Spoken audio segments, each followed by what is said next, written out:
Kannada news ಡಿಎನ್ಎಲ್ಲಿ ಮೂರನೇ ಸುದ್ದಿ. ಕಳೆದ ಒಂದು ವಾರದಿಂದ ಸಾಮಾಜಿಕ ಜಾಲತಾಣದಲ್ಲಿ ವ್ಯಾಪಕ ಚರ್ಚೆ ಮತ್ತು ಯುವಕರ ಅಟ್ರಾಕ್ಷನ್ ಆಗಿರುವಂತಹ ಕಾಕ್ರೋಚ್ ಜನತಾ ಪಾರ್ಟಿ ಸಿಜೆಪಿ ಎನ್ನುವಂತಹದ್ದೊಂದು ಸಾಮಾಜಿಕ ಚಳವಳಿ ಅಂತಿರೋ, ವಿಡಂಬನಾತ್ಮಕವಾಗಿ ನಡೀತಾ ಇರುವಂತಹ ಡಿಜಿಟಲ್ ಚಳವಳಿ ಅಂತ ಕರೀತಿರೋ, ಅದು ನಿಮ್ಮ ಭಾವಕ್ಕೆ ಹುಟ್ಟಿದ್ದು. ಇಂಥದ್ದೊಂದು ಬೆಳವಣಿಗೆ ಸೋಷಿಯಲ್ ಮೀಡಿಯಾದಲ್ಲಿ ಆಗ್ತಾ ಇದೆ. ಯಾವ ಕಾರಣಕ್ಕಾಗಿ? ಸರ್ಕಾರದ ವಿರುದ್ಧ ನೀತಿ ರೀತಿಗಳನ್ನು ಟೀಕೆ ಮಾಡೋದು, ನಿರುದ್ಯೋಗ ಸಮಸ್ಯೆಯನ್ನು ಧ್ವನಿ ಎತ್ತುವ ಮುಖಾಂತರ ಯುವಕರ ಪರವಾಗಿ ನಾವು ಇರ್ತೀವಿ ಎನ್ನುವಂತಹ ವಿಚಾರ. ಮೂರನೆಯದ್ದು ನೀಟ್ ಅಕ್ರಮ, ಪರೀಕ್ಷೆಗಳ ಅಕ್ರಮ, ಇವುಗಳ ಬಗ್ಗೆ ಧ್ವನಿ ಎತ್ತುವ ಪ್ರಯತ್ನವನ್ನು ಮಾಡ್ತಾ ಇದೆ.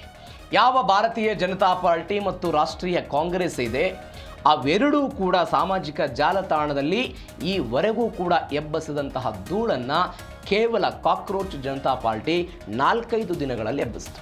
ಎಲ್ಲ ಯುವಕರು ಅದಕ್ಕೆ ಲೈಕ್ಸ್ ಹಾಕೋದು, ಫಾಲೋ ಮಾಡೋದು ಎಲ್ಲವನ್ನು ಕೂಡ ಶುರು ಮಾಡಿ 1 ಕೋಟಿಗಿಂತ ಅಧಿಕ ಅಂತ ಹೇಳ್ತಾರೆ. 1 ಕೋಟಿಗಿಂತಲೂ ಕೂಡ ಅಧಿಕ ಯುವಕರು ಇದನ್ನೆಲ್ಲ ಫಾಲೋ ಮಾಡೋಕ್ಕೆ ಶುರು ಮಾಡಿದ್ರು. ಹೆಂಗೆ ಶುರುವಾಯ್ತಿದು? ಯಾವ ಕಾರಣಕ್ಕಾಗಿ ಬಂತು? ಏನೆಲ್ಲ ಬೆಳವಣಿಗೆಗಳು ಈ ಹಿಂದೆ ಆಗಿತ್ತು? ಇದ್ರ ಬಗ್ಗೆ ಡೀಟೇಲ್ಸ್ ನೋಡ್ತಾ ಹೋಗೋಣ. ಕಾಕ್ರೋಚ್ ಪಾರ್ಟಿಯ ಡೇಟಾದಲ್ಲಿ ಅದಕ್ಕೆ ಬಗ್ಗೆ ಕೆಲವೊಂದಿಷ್ಟೆಲ್ಲ ಫೇಕ್ ಬಂದಿತ್ತಂತೆ, ಅದಕ್ಕೆ ಅವರೊಂದು ಸ್ಪಷ್ಟನೆ ಕೊಡೋ ಪ್ರಯತ್ನವನ್ನು ಮಾಡಿದರೆ ಏನೇನಾಯಿತು ಡೀಟೇಲ್ಸ್ ನೋಡ್ತಾ ಹೋಗೋಣ. ಕಾಕ್ರೋಚ್ ಜನತಾ ಪಾರ್ಟಿಯ ಕಥೆ ಏನು? ಸುಪ್ರೀಂ ಕೋರ್ಟ್ನಲ್ಲಿ ಒಂದು ಬೆಳವಣಿಗೆ ಆಯಿತು. ಏನು ಬೆಳವಣಿಗೆ ಆಯಿತು? ನಕಲಿ ಪದವಿಯನ್ನು ಬಳಕೆ ಮಾಡಿಕೊಂಡು ವ್ಯಕ್ತಿಯೊಬ್ಬರು ವಕೀಲಿಕೆ ಮಾಡೋದನ್ನು ಪ್ರಶ್ನೆ ಮಾಡಿ ಸುಪ್ರೀಂ ಕೋರ್ಟ್ನ ನ್ಯಾಯಾಧೀಶರು ಅವರನ್ನು ಜಿರಳೆ ಅಂತ ಕಂಪೇರ್ ಮಾಡಿಬಿಟ್ರು. ಕಾಕ್ರೋಚ್ ಅಂತ ಹೇಳಿದರು. ನಿರುದ್ಯೋಗ ಯುವಕರಿಗೂ ಕೂಡ ಕಾಕ್ರೋಚ್, ಸಮಾಜದ ಪರಾವಲಂಬಿಗಳು ಅಂತೆಲ್ಲ ಹೇಳಿದರು. ಈ ಕಾಕ್ರೋಚ್ ಅನ್ನುವಂತಹ ಪದ ಸುಪ್ರೀಂ ಕೋರ್ಟ್ನಿಂದ ಏನು ಬಂತಲ್ಲ, ಆ ಪದವನ್ನು ಇಟ್ಕೊಂಡು ಅಭಿಜಿತ್ ದೀಪ್ಕೆ ಎನ್ನುವಂತಹ ಒಬ್ಬ ಯುವಕ ಈ ಹಿಂದೆ ಆಮ್ ಆದ್ಮಿಯಲ್ಲಿದ್ದ 2020ರಿಂದ 2022 ತನಕ ಸಾಮಾಜಿಕ ಮಾಧ್ಯಮದ ನಿರ್ವಾಹಕರಾಗಿ ಆಮ್ ಆದ್ಮಿ ಪಾರ್ಟಿಯ ಜವಾಬ್ದಾರಿಯನ್ನು ಈ ವ್ಯಕ್ತಿ ನಿರ್ವಹಿಸ್ತಾ ಇದ್ರು. ಇದೀಗ ಅಭಿಜಿತ್ ದೀಪ್ಕೆ ಎನ್ನುವಂಥ ಈ ವ್ಯಕ್ತಿ ಪತ್ರಿಕೋದ್ಯಮದ ವಿದ್ಯಾರ್ಥಿ, ಅಮೆರಿಕಾದಲ್ಲಿ ಉನ್ನತ ಶಿಕ್ಷಣವನ್ನೆಲ್ಲ ಪಡೆದುಕೊಳ್ತಾ ಇದ್ರಂತೆ. ಈ ವ್ಯಕ್ತಿ ಇಂಥದ್ದನ್ನು ತೆಗೆದುಕೊಂಡು ಬಂದರು. ಇದಕ್ಕೊಂದವರು ಕಂಡೀಷನ್ಗಳನ್ನು ಕೊಟ್ಟರು. ಏನು ಕಂಡೀಷನ್ ಕೊಟ್ಟರು?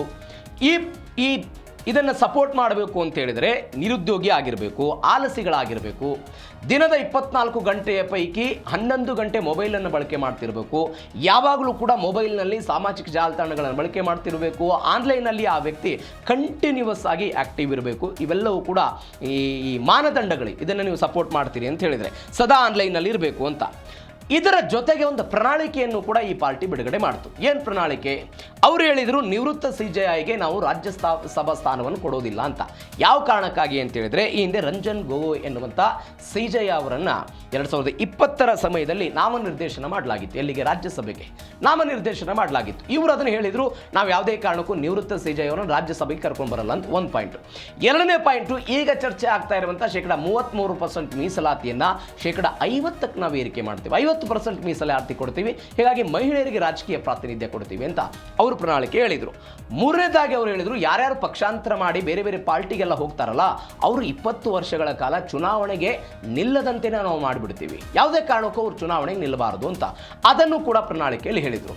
ಸಂಸತ್ತಿನ ಬಗ್ಗೆ ಟೀಕೆ ಟಿಪ್ಪಣಿಗಳಾಯಿತು, ಸುಪ್ರೀಂ ಕೋರ್ಟಿನ ಬಗ್ಗೆ ಆಯಿತು. ಅದಾದ ನಂತರ ಚುನಾವಣಾ ಆಯೋಗ ಅದನ್ನು ಕೂಡ ಕ್ಲೀನ್ ಮಾಡೋ ಪ್ರಯತ್ನವನ್ನೆಲ್ಲ ನಾವು ಮಾಡ್ತೀವಿ ಅಂತ ಅವರು ಹೇಳೋ ಪ್ರಯತ್ನ ಆಯಿತು. ನೀವು ನೋಡಿ, ಕೇವಲ ಭಾರತ ಮಾತ್ರ ಅಲ್ಲ, ಭಾರತದ ಸುತ್ತಮುತ್ತಲಿನ ದೇಶಗಳನ್ನು ನೀವು ಗಮನಿಸ್ತಾ ಬನ್ನಿ. ಉದಾಹರಣೆಗೆ ನೇಪಾಳ ತೆಗೆದುಕೊಳ್ಳಿ. ನೇಪಾಳದಲ್ಲಿ ಇಂಟರ್ನೆಟ್ ಬಳಕೆ ನಿಷೇಧ ಆಯಿತು. ಸೋಷಿಯಲ್ ಮೀಡಿಯಾಗಳನ್ನು ಯುವಕರು ಬಳಕೆ ಮಾಡಬಾರದು ಅಂತ ಒಂದು ಆದೇಶ ಬಂತು. ಇದರ ವಿರುದ್ಧ ಅಲ್ಲಿಯ ಯುವಕರೆಲ್ಲ ಪ್ರತಿಭಟನೆ ಮಾಡಿ ಕೊನೆಗೆ ಅಲ್ಲಿಯ ಇದ್ದಂತಹ KP ಶರ್ಮಾ ಓಲಿ ಅವರು ಪಲಾಯನ ಮಾಡುವಂತಹ ಪರಿಸ್ಥಿತಿ ಬಂತು. ಇದು ನೇಪಾಳದಲ್ಲಿ ಆಗಿತ್ತು. ಬಾಂಗ್ಲಾದೇಶದಲ್ಲಿ ಸ್ವತಂತ್ರ ಹೋರಾಟಗಾರರ ಕುಟುಂಬಸ್ಥರಿಗೆ ಇದ್ದಂಥ 30% ಮೀಸಲಾತಿಯನ್ನು ಯಾವ ಕಾರಣಕ್ಕಾಗಿ ಕೊಡಬಾರದು ಅಂತ ಯುವಕರೆಲ್ಲ ಪ್ರತಿಭಟನೆ ಮಾಡಿದರು. ಆ ಪ್ರತಿಭಟನೆಯ ಭಾಗವಾಗಿ ಶೇಖ್ ಹಸೀನಾ ದೇಶವನ್ನು ಬಿಟ್ಟು ಬಂದು ಭಾರತದಲ್ಲಿ ಆಶ್ರಯವನ್ನು ಪಡೆದುಕೊಂಡು ಬಂದಿದ್ದು. 2 ಆಯಿತು. 3ನೇದ್ದು ಶ್ರೀಲಂಕಾದಲ್ಲಿ ಆಗಿತ್ತು. ಶ್ರೀಲಂಕಾದ ಆರ್ಥಿಕ ವ್ಯವಸ್ಥೆಯ ವಿರುದ್ಧ ಅಲ್ಲಿಯ ಯುವಕರೆಲ್ಲ ದಂಗೆ ಎದ್ದು ಬಿಟ್ಟಿದ್ರು. ಅಲ್ಲಿ ಅಧ್ಯಕ್ಷರ ಮನೆಗೆಲ್ಲ ಹೋಗಿ ಪ್ರತಿಭಟನೆ ಮಾಡಿದ್ರು. ಅಲ್ಲಿ ಅಧ್ಯಕ್ಷರು ಕೂಡ ಪಲಾಯನ ಮಾಡಿದ್ದನ್ನು ನಾವು ನೋಡಿದ್ದೀವಿ. ಒನ್ಸ್ ಅಗೇನ್ ಅದೇ ಮಾದರಿಯಲ್ಲಿ ಹಾಗೆ ಆಗುತ್ತೆ ಅಂತಲ್ಲ, ಬಿಕಾಸ್ ಆಯಾ ದೇಶಗಳ ವ್ಯಾಪ್ತಿ, ಆಯಾ ದೇಶಗಳ ಭೂಪ್ರದೇಶ, ಅಲ್ಲಿಯ ಜನಸಂಖ್ಯೆ ಎಲ್ಲವೂ ಕೂಡ ಕಡಿಮೆ. ಭಾರತದ ಒಟ್ಟಾರೆ ಭೂಪ್ರದೇಶ ದೊಡ್ಡದಿದೆ, ಇಲ್ಲಿ ಮತದಾರರ ಸಂಖ್ಯೆ ಜಾಸ್ತಿ ಇದೆ. ಹಾಗೆ ಆಗಿಬಿಡುತ್ತೆ ಅಂತಲ್ಲ, ಬಟ್ ಒಂದು ಸಾಮಾಜಿಕವಾಗಿ ಒಂದು ವಿಡಂಬನಾತ್ಮಕವಾಗಿ ನಾವು ಚಳುವಳಿ ಮಾಡ್ತೀವಿ ಅನ್ನುವಂಥ ಪಾರ್ಟಿ ಹುಟ್ಟುಕೊಂಡಿದ್ದೆ, ಅದೇ ಕಾಕ್ರೋಚ್ ಜನತಾ ಪಾರ್ಟಿ. ಇದು ಹೇಗೆ ಮುಂದೆ ತೆಗೆದುಕೊಂಡು ಹೋಗ್ತಾರೆ ಅನ್ನೋದು ಗೊತ್ತಿಲ್ಲ. ಹೀಗಂತೂ ಇದು ಸದ್ಯಕ್ಕೆ ಹುಟ್ಟುಕೊಂಡಿದೆ. 2ನೇ ಬೆಳವಣಿಗೆ ಏನು ಅಂತ ಹೇಳಿದ್ರೆ, ಕಾಕ್ರೋಚ್ ವಿರುದ್ಧ ಕೆಲವೊಂದಿಷ್ಟು ರಾಜಕಾರಣಿಗಳು ಕೆಲವೊಂದಿಷ್ಟು ಆರೋಪಗಳನ್ನು ಮಾಡಿದ್ದಾರೆ. ಏನೇನು ಆರೋಪಗಳನ್ನು ಮಾಡಿದ್ರು? ಭಾರತದ ಯುವಕರು ಬೆಂಬಲಿಸ್ತಾ ಇರುವ ಖಾತೆ ಅಲ್ಲ, ಅದು ವಿದೇಶಿ ಶಕ್ತಿಗಳ ಕೈವಾಡ ಇದೆ ಅದರಲ್ಲಿ. ಭಾರತದ ಯುವಕರಿಲ್ಲ, ಬೇರೆ ಬೇರೆ ದೇಶದವರು ಇದ್ದಾರೆ. ಒಂದು ಟೂಲ್ ಕಿಟ್ ಇದು, ಟೂಲ್ ಕಿಟ್ ಅನ್ನುವಂತಹ ನಿಟ್ಟಿನಲ್ಲಿ ಎಲ್ಲ ಹೇಳಿದ್ದಾರೆ. ಬಹುತೇಕ ಪ್ರೊಫೈಲ್ಗಳು ಪಾಕಿಸ್ತಾನ, ಬಾಂಗ್ಲಾ ಮತ್ತು ಟರ್ಕಿ ದೇಶಗಳಿಗೆ ಸೇರಿದಂಥ ನಕಲಿಯಾಗಿದೆ. ಪಾಕಿಸ್ತಾನದವರು 49%, ಬಾಂಗ್ಲಾದವರು 14%, ಭಾರತದವರು ಮಾತ್ರ 9% ಫಾಲೋವರ್ಸ್ ಇದ್ದಾರೆ. ಸರ್ಕಾರದ ಇಮೇಜ್ ಕುಗ್ಗಿಸುವಂತಹ, ಪ್ರಜಾಪ್ರಭುತ್ವ ವ್ಯವಸ್ಥೆಯ ಮೇಲೆ ಅಪನಂಬಿಕೆ ಮೂಡಿಸುವಂತಹ ಒಂದು ಷಡ್ಯಂತ್ರ ಅಂತೆಲ್ಲ ಹೇಳಿದರು. ಕಿರಣ್ ರಿಜಿಜು ಮಾತನಾಡಿದರೆ ಈ ವಿಚಾರದ ಬಗ್ಗೆ. ಈ ಹಿಂದೆ ವಿದೇಶಿ ಕೈವಾಡ ಇದೆ, ಯುವಕರನ್ನು ಹಾದಿ ತಪ್ಪಿಸೋಕೆಲ್ಲ ಇವರೆಲ್ಲ ಪ್ರಯತ್ನ ಪಡ್ತಿದ್ದಾರೆ. ದೇಶದ ವ್ಯವಸ್ಥೆಯನ್ನು ಹಾಳು ಮಾಡೋದಕ್ಕೆ ಅವರೆಲ್ಲ ಪ್ರಯತ್ನವನ್ನು ಪಡ್ತಿದ್ದಾರೆ. ಇದರ ಹಿಂದೆ ವಿದೇಶದ ಕೈವಾಡ, ಪಾಕಿಸ್ತಾನದ ಕೈವಾಡವೂ ಕೂಡ ಇದೆ. ಇದೊಂದು ಟೂಲ್ ಕಿಟ್ ಅಂತೆಲ್ಲ ಹೇಳಿದರು.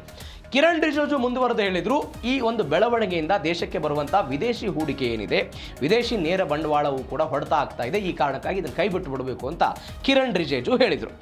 ಮತ್ತೊಂದು ಕಡೆ ಅವರು ಹೇಳ್ತಾರೆ, ಚುನಾವಣಾ ಆಯೋಗವನ್ನು ಸುಪ್ರೀಂ ಕೋರ್ಟ್ ಮತ್ತು ಸಂಸತ್ತು ಇವು ಪ್ರಜಾಪ್ರಭುತ್ವದ 3 ಅಂಗ ಅಂತ ನಾವು ಕರಿತೀವಿ.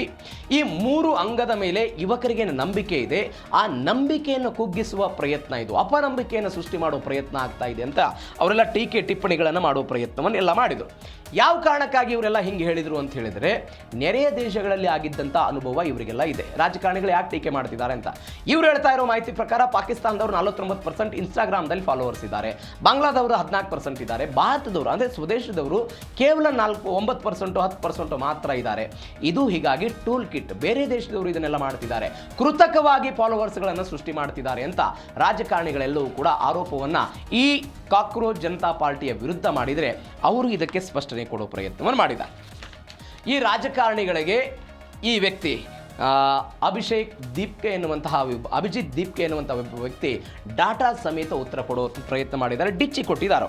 ಇನ್ಸ್ಟಾಗ್ರಾಮ್ ಡೇಟಾವನ್ನು ಕೊಟ್ಟಿದ್ದಾರೆ. ಅಭಿಜಿತ್ ದೀಪ್ಕೆ ಏನು ಹೇಳಿದರು ಅವರು, ಭಾರತದಲ್ಲಿ 94.7% ಫಾಲೋವರ್ಸ್ ಇದ್ದಾರೆ. ಭಾರತದಲ್ಲಿ, ಅಮೆರಿಕಾದಲ್ಲಿ 1% ಇದ್ದಾರೆ, ಬ್ರಿಟನ್ನಲ್ಲಿ 0.7% ಇದ್ದಾರೆ, ಕೆನಡಾ ಮತ್ತು UAEಯಲ್ಲಿ ತಲಾ 0.6 ಇದ್ದಾರೆ. ಅಂದರೆ ಕಾಕ್ರೋಚ್ ಜನತಾ ಪಾರ್ಟಿಯನ್ನು ಫಾಲೋ ಮಾಡ್ತಾ ಇರೋರೆಲ್ಲರೂ ಕೂಡ ಭಾರತೀಯರ ಆಗಿದ್ದಾರೆ ಹೊರತು ವಿದೇಶಿಯರ ಅಲ್ಲ ಅನ್ನುವಂಥ ಒಂದು ಡಾಟಾವನ್ನು ಅವರು ಕೊಡೋ ಪ್ರಯತ್ನವನ್ನು ಮಾಡಿದರು. ಅವರು ಹೇಳಿದರು, ಪಾಕಿಸ್ತಾನ 49 ಇದೆ, ಬಾಂಗ್ಲಾದವರು 14% ಇದ್ದಾರೆ, USA ದವರು 14% ಇದ್ದಾರೆ, ಇಂಡಿಯಾದವರು 9% ಇದ್ದಾರೆ ಅಂತ. ಇದರ ತದ್ವಿರುದ್ಧವಾಗಿ ಇವರು ಕೊಟ್ಟು 94% ಇಂಡಿಯಾದವರೇ ಇದ್ದಾರೆ ಅಂತ.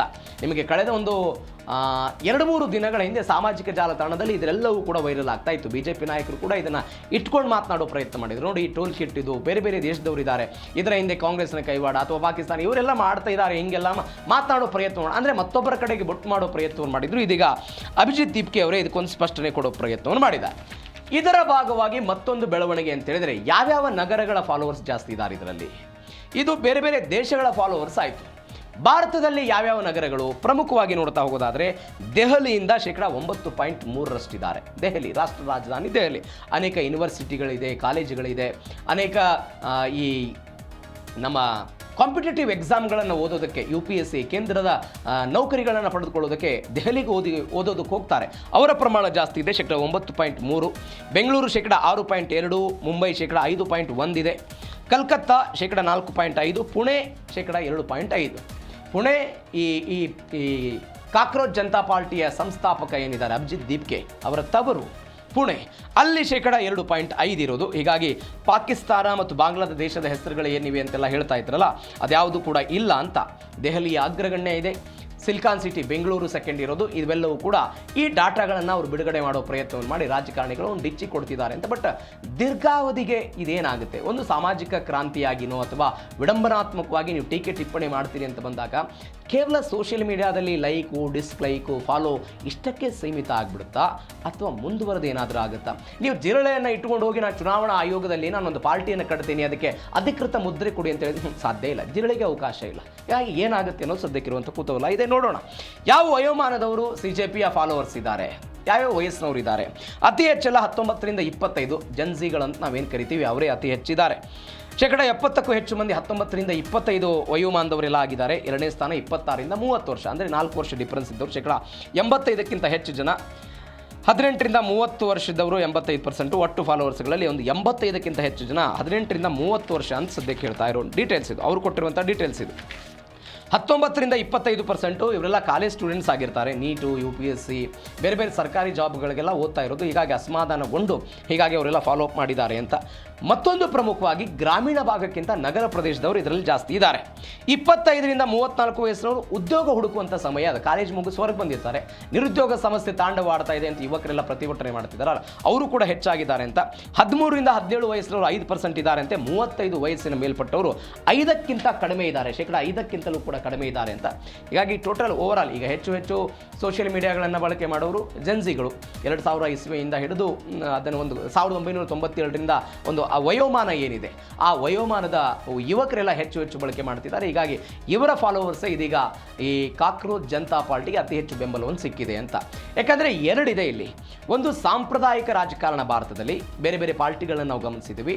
ಆ ಸಾಂಪ್ರದಾಯಿಕ ರಾಜಕಾರಣದ ಹೊರತಾಗಿ ಸಾಮಾಜಿಕ ಮಾಧ್ಯಮಗಳ ಮುಖಾಂತರ ಇಂಥದ್ದೊಂದು ಕ್ರಾಂತಿ ಮಾಡುವ ಪ್ರಯತ್ನ. ಹೀಗಾಗಿ ಈ ಕ್ರಾಂತಿ ಏನಾಗುತ್ತೆ, ಏನು ಎತ್ತ, ಜನ ಹೆಂಗೆ ಸ್ವೀಕಾರ ಮಾಡ್ತಾರೆ ನೋಡೋಣ ಈ ವಿಚಾರವನ್ನು. ಇದು ಜೀ ಕನ್ನಡ ನ್ಯೂಸ್ DNA ಯ ಮೂರನೇ ಸುದ್ದಿ ಆಯಿತು.